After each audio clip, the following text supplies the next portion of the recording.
Salam semuanya, selamat berjumpa kembali dengan serial metode penelitian pemasaran pariwisata. Kali ini dengan saya, Heris Tiorini. Saat ini kita akan membahas tentang kerangka teoritis dan kerangka konseptual. Agenda yang akan kita bahas pada kali ini adalah tentang latar belakang dan tujuan untuk menyusun kerangka teori dan konseptual, kemudian contoh kerangka teori, contoh kerangka konseptual, lalu ada latihan menyusun kerangka teori dan kerangka konseptual. Baik, untuk yang pertama adalah kita akan mengkaji sedikit mengapa kita sebagai peneliti perlu untuk menyusun kerangka teori atau kerangka konseptual. Jadi Lear dan Smith ini mendefinisikan kerangka penelitian yang nantinya bisa terdiri dari kerangka teori atau kerangka konseptual sebagai suatu pedoman bagi peneliti agar ia dapat menjawab pertanyaan penelitiannya, melakukan studi yang bisa menjawab tujuan dari penelitiannya. Pedoman tersebut bisa dilakukan agar dia bisa menyesuaikan metode, mengukur variabel, juga dapat menganalisis segala sesuatu yang dilakukan dalam penelitian yang sudah direncanakan sebelumnya. Emenda di tahun 2014 menjelaskan bahwa kerangka penelitian memberikan petunjuk atau arahan agar peneliti dapat menjelaskan dan menginterpretasikan suatu hal atau topik yang tengah ia kaji. Nah, tujuan dari menyusun kerangka penelitian itu sendiri, menurut ini ada Evans tahun 2007 adalah agar para pembaca atau audiens itu bisa memahami topik yang dikaji oleh peneliti. Apa saja sih yang perlu dipahami oleh peneliti dan yang bisa dipahami melalui kerangka penelitian? Yang pertama adalah asumsi yang dibuat oleh peneliti. Kerangka penelitian juga bisa membuat pembaca lebih memahami konsep dan teori yang digunakan oleh peneliti, pendekatan yang digunakan oleh peneliti, maksudnya pendekatan penelitian yang dilakukan, serta dialog peneliti, khususnya dengan siapa si peneliti ini setuju atau tidak setuju terhadap suatu konsep dan teori. Dijelaskan lagi oleh Emenda bahwa tanpa kerangka teori atau tanpa kerangka konseptual, sebuah penelitian akan kehilangan arah. Kehilangan arah untuk apa? Untuk menyusun kajian literatur, bahkan sampai memaknai atau menafsirkan atau menginterpretasikan dan juga menjelaskan temuan dalam penelitiannya. Tadi dijelaskan ada dua bentuk kerangka dalam penelitian, yaitu kerangka teoritis dan kerangka konseptual. Ada baiknya kita memahami dulu tentang apa yang disebut dengan teori. Ini saya ambil ada dua definisi tentang teori dari Fox dan Bayat 2007 dan Hawking tahun 1998. Jadi kalau Fox dan Bayat itu menekankan bahwa teori itu adalah sekumpulan dari proposisi, konsep, dan definisi yang saling terkait. Dan proposisi, konsep, dan definisi tersebut ditujukan untuk menyajikan perspektif secara sistematis, gitu ya. Jadi perspektif secara sistematis yang menunjukkan adanya keterkaitan antara variabel, juga bagaimana perspektif tersebut bisa digunakan untuk memprediksi atau menjelaskan suatu fenomena. Jadi dasarnya teori itu memang menjelaskan fenomena. Hawking di tahun 1998 menyatakan bahwa teori yang baik itu ada dua syaratnya. Yang pertama, ia harus secara akurat bisa menjelaskan kelas yang besar gitu. Ketika kita mengobservasi, dia bisa menjelaskan dari suatu kelompok yang besar. Dan berikutnya, teori yang baik itu bisa membuat prediksi, sehingga kita bisa membuat observasi di masa yang akan datang, atau kita bisa melakukan prediksi, kita bisa memahami hal yang akan terjadi di masa datang, gitu kira-kira. Berdasarkan dua teori itu, Emenda merangkum bahwa karakteristik teori itu adalah sebagai berikut. Satu, teori itu adalah sekumpulan tadi ya proposisi, konsep, dan definisi yang saling terkait yang menjelaskan perspektif tentang fenomena tertentu. Dua, ia menjelaskan keterkaitan antar konsep. Tiga, ia menjelaskan dan dapat membuat prediksi yang akan terjadi gitu ya. Jadi melalui pengetahuannya tentang keterkaitan antar hubungan, ia dapat membuat prediksi yang akan terjadi di masa yang akan datang. Selanjutnya terkait dengan teori, Smith 2008 itu menjelaskan ada yang disebut dengan grand theory, middle theory, dan kemudian setelah itu hal ini juga nanti akan terkait dengan apa yang disebut dengan konsep. Kalau grand theory itu jangkauannya lebih luas gitu. Jadi kalau dalam satu penelitian sering ditanya grand teorinya apa? Artinya teori yang lebih luas yang memayungi penelitian itu adalah apa gitu ya. Grand teori biasanya tidak bisa diuji secara empiris karena grand teori itu sifatnya terlalu umum. Setelah itu ada yang disebut dengan middle range theory. Jadi teori antara begitu ya, yang ada di tengah. Dia memang middle range theory ini lebih besar dari apa yang disebut dengan individual concepts. Tapi dia lebih sempit jangkauannya, skopnya atau bidangnya gitu dibanding dengan grand theory. Middle range theory ini yang bisa kita uji dan kita ukur secara empiris. Nah, lalu ada yang disebut dengan concepts. Nah, konsep ini di beberapa terminologi yang digunakan oleh peneliti bisa disebut juga dengan applied theory gitu ya. Jadi konsep itu adalah citra atau simbol yang merepresentasikan suatu ide yang sifatnya abstrak gitu ya. Ini kata Lear dan Smith tahun 1997. Kemudian Chin dan Kramer menyebutkan juga bahwa konsep itu adalah komponen dari teori. Jadi konsep itu komponen dari teori gitu ya. Yang sebenarnya dia menjelaskan tentang ide yang bersifat abstrak di dalam teori gitu. Dan diringkas lagi oleh para ahli bahwa konsep itu adalah formulasi dari mental yang kompleks gitu dari sebuah pengalaman gitu ya. Jadi dia menjelaskan ide abstrak dari suatu teori. Jadi konsep itu bisa juga kita sebut turunannya gitu ya dari teori yang ada. Atau teori-teori itu juga terbentuk dari konsep-konsep yang sudah terbukti gitu. Nah, dan juga sudah bisa dilakukan untuk memprediksi. Dan dari konsep-konsep itu keterkaitan antar konsepnya sudah terjelaskan sehingga menjadi teori. Jadi konsep itu memang bagian dari teori. Baik, nah ini selanjutnya kalau kita lihat dari sini ya, kerangka konseptual itu terbangun dari related concepts atau dari konsep-konsep yang ada yang saling terkait sehingga membentuk kerangka konseptual. Kerangka konseptual itu juga terkait dengan theoretical frameworks atau kerangka teoritis karena teori tadi kan juga berasal dari konsep gitu ya.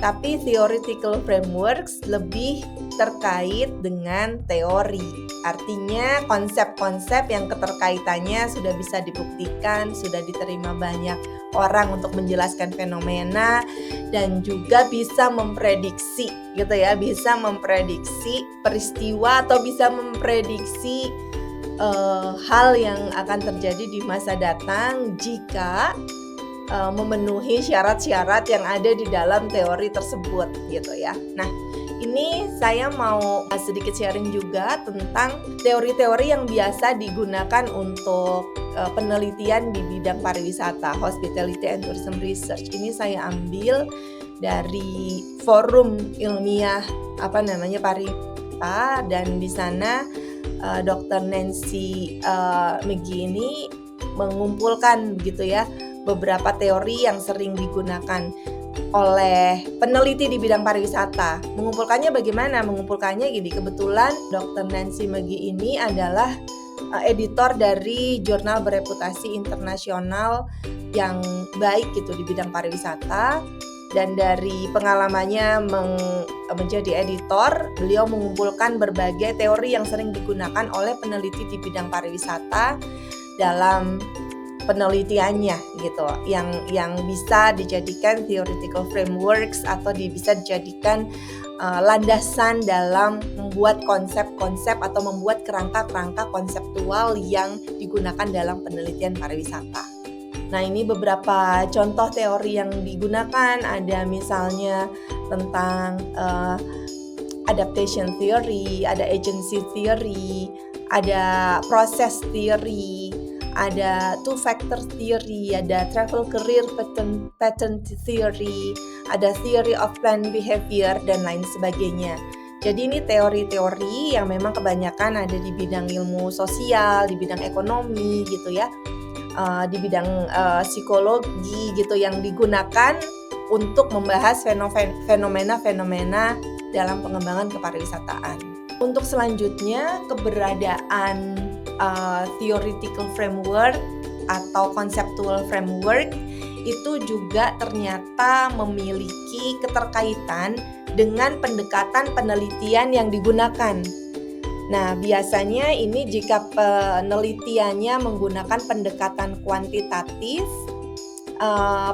pendekatan kuantitatif ini biasanya kita ingin menguji keberadaan teori gitu, karena kan paradigmanya positivis ya. Jadi kita biasanya sudah memahami suatu teori dan ingin kita buktikan dengan fenomena yang terjadi di satu kondisi tertentu gitu ya. Nah, biasanya penelitian yang bersifat kuantitatif itu memang pendekatannya adalah pendekatan deduktif gitu ya. Jadi memang awalnya peneliti kuantitatif gitu ya, positivis gitu ya, dia akan mengidentifikasikan struktur teori yang relevan, lalu kemudian mengembangkan kerangka teoritis gitu ya, yang terkait dengan rumusan masalah yang akan dikaji dalam penelitiannya.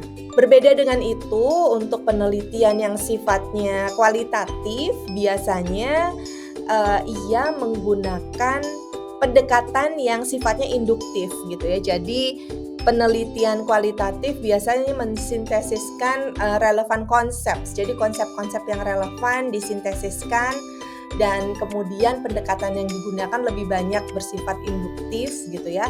Dan akhirnya para peneliti kualitatif biasanya mengembangkan apa yang disebut dengan conceptual framework atau kerangka konseptual untuk mencoba menjawab pertanyaan penelitiannya. Baik, selanjutnya kita akan melihat contoh nih kerangka teoritis. Di sini saya ambil kerangka teoritisnya, misalnya teori yang dipakai adalah teori the planned behavior theory. Jadi ini dari Eisen dan Fishbein.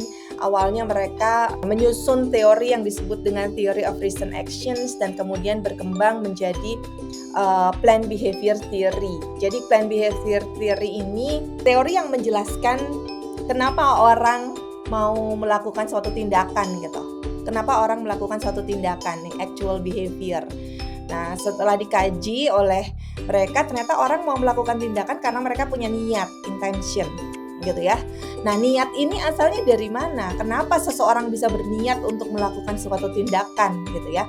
Setelah diteliti, ternyata mereka mengemukakan ada 3 hal yang membuat orang berniat untuk melakukan tindakan. Pertama adalah sikap pribadi dari orang tersebut gitu ya. Kemudian norma subjektif yang dimiliki oleh seseorang, dan kemudian ada perceived behavioral control. Ada perspektif tentang kendali perilaku yang dipahami oleh seseorang. Nah, hal-hal ini yang kemudian membuat seorang punya niat dan akhirnya melakukan suatu tindakan. Nah, ini teori ini diadaptasi dan diadopsi oleh peneliti. Ini contohnya salah satu penelitian di bidang pariwisata terkait tentang entrepreneurial intentions of tourism and hospitality students in Ghana, gitu ya, menggunakan kerangka teori dari planned behavior theory. Jadi di sini ingin mengkaji apakah misalnya seorang pelajar mau bertindak sebagai wirausahawan gitu ya. Nah, dilihat bagaimana niatnya, bagaimana kemudian dikaji juga bagaimana attitude-nya terhadap entrepreneurship, kemudian bagaimana norma subjektif perspektifnya terhadap entrepreneurship dan perceived behavioral control terhadap entrepreneurship.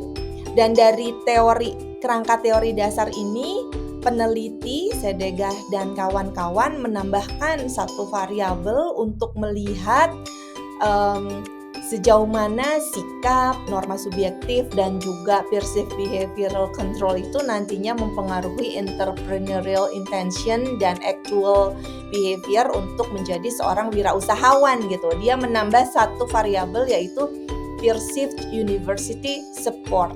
Nah, hal-hal ini ingin diuji gitu ya. Teori ini ingin diuji dengan menambahkan satu konsep baru gitu ya. Kalau kita lihat penelitian dari Sedegah ini memang dia menyatakan bahwa ini yang kami buat adalah conceptual model gitu ya. Tapi conceptual model ini diadaptasi dari beberapa ahli termasuk Azen tentang teori planned behavior. Dan kita bisa sampaikan bahwa model yang dibuat oleh Sedegah dan kawan-kawan ini juga merupakan suatu model konseptual yang diadaptasi dari teori. Jadi bisa kita juga sebut kerangka teoritis sebenarnya yang digunakan untuk mengkaji penelitian ini gitu. Baik, selanjutnya ini adalah contoh kerangka konseptual. Nah, ini misalnya seperti yang tadi disampaikan, kalau kerangka teoritis itu biasanya digunakan untuk penelitian yang bersifat kuantitatif ya. Nah, mohon maaf saya kembali lagi ke yang lain. Penelitian ini memang bentuknya kuantitatif karena dia memang menguji hipotesis. Jadi akan mengukur secara empiris pengaruh antar masing-masing variabel. Nah, model konseptual lain yang juga berdasarkan teori itu misalnya disusun oleh Manyiwa dan kawan-kawan 2018 tentang emotional attachment to the city. Ini juga bentuknya adalah kuantitatif, penelitian yang bersifat kuantitatif. Dia ingin melihat keterkaitan antara affective city brand image dan cognitive city brand image gitu ya. Bagaimana perspektif wisatawan terhadap nilai-nilai afeksi gitu ya terhadap citra suatu kota dan nilai-nilai kognisi gitu dari suatu kota dan mau dilihat bagaimana pengaruhnya.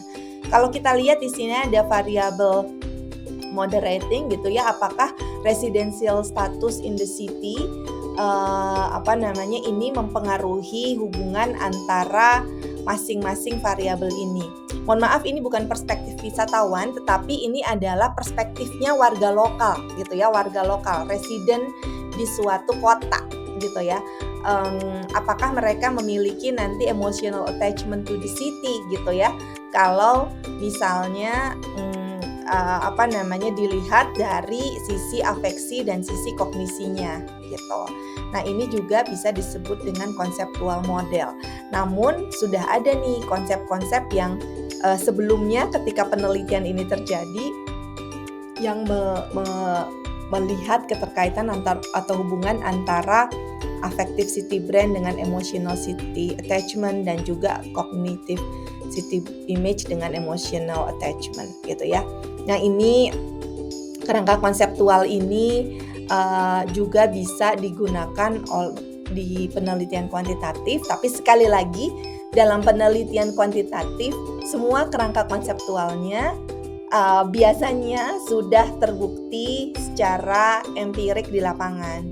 Nah, biasanya itu sudah menjadi premis gitu ya di lapangan. Nah, berikutnya adalah ini. Contoh kerangka konseptual lainnya ini Anderson 2018 ingin melihat keterkaitan antara local agriculture dengan tourism sector.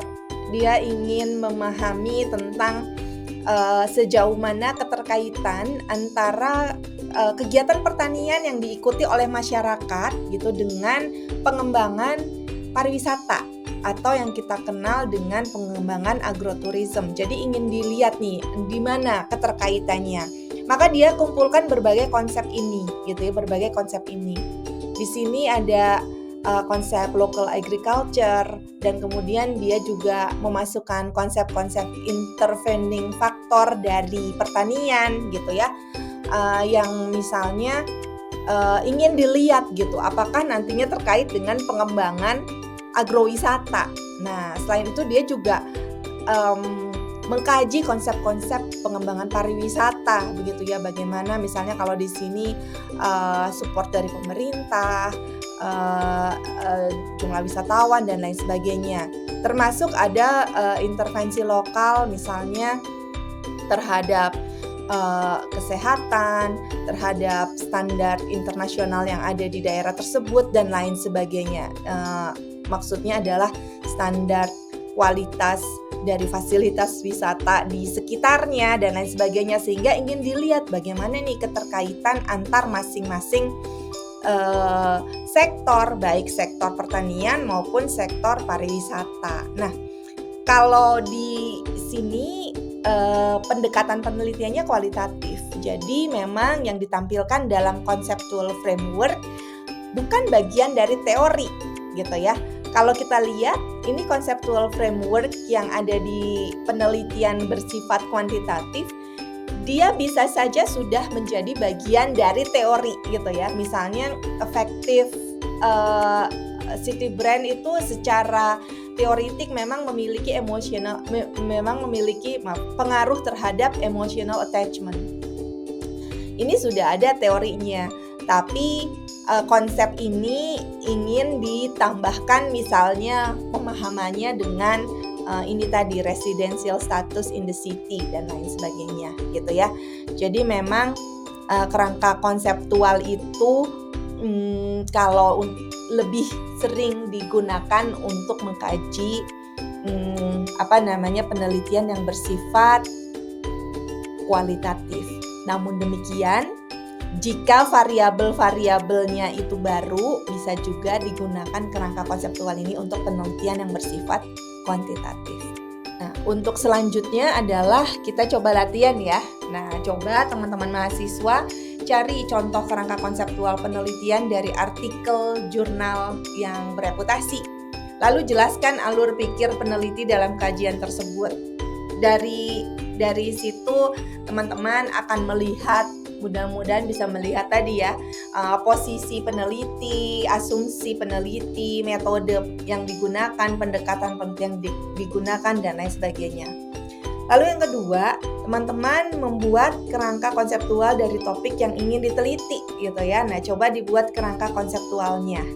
Kan dalam pelajaran kita juga ada hal-hal yang ditugaskan ke mahasiswa ya. Nah, sekarang coba teman-teman mahasiswa membuat juga kerangka konseptual dari topik yang ingin diteliti tersebut. Demikian pertemuan kita hari ini. Terima kasih banyak atas perhatiannya. Sampai jumpa.